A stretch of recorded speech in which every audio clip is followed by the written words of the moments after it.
Here is your baby development guide for week 36, brought to you by Birth Announcements for Baby. Physical development. Is your baby a climber? This is the age you may find out. It's not certain what makes some little ones climbers, while others prefer firm ground, but one thing is very clear. If you come into the dining room and find your 9-month-old hanging from the back of a high chair, it's time to reassess how you childproof your home. Unlike squirrels and monkeys, human beings are not natural climbers. Scaling mammals, as they are known, move their limbs appropriately for their habitats using reflex reactions. With human infants, the instinct to climb is often there, but this is a skill that must be learned, a task that some babies take much more seriously than others. If your child seems to be drawn to stairs and bookcases, chances are he's a climber. As soon as he can stand while holding on, he'll start using anything he can as leverage to pull himself up. Social development. You may have noticed that just as some kids love to climb and others could care less, your baby's emerging personality may show up in an assortment of new fears.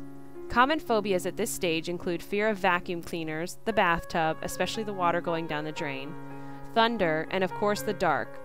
Or your child may come up with his own. These fears are probably caused by the baby's realization that the world is more complex than he previously thought, and therefore more potentially dangerous. It's important to offer a reassurance and, wherever possible, some practical solutions.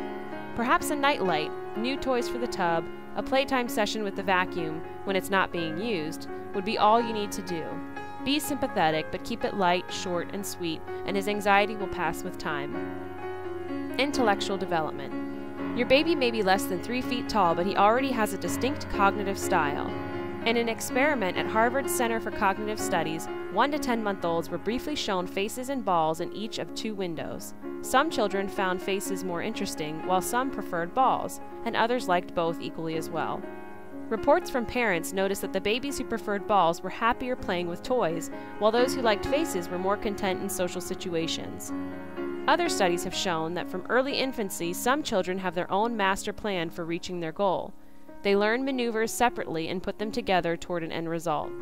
Others go through a list of skills until they find one that works best for them. What is the bottom line of all of this? You are going to find out your baby has his own way of perceiving, understanding, and ultimately conquering the world.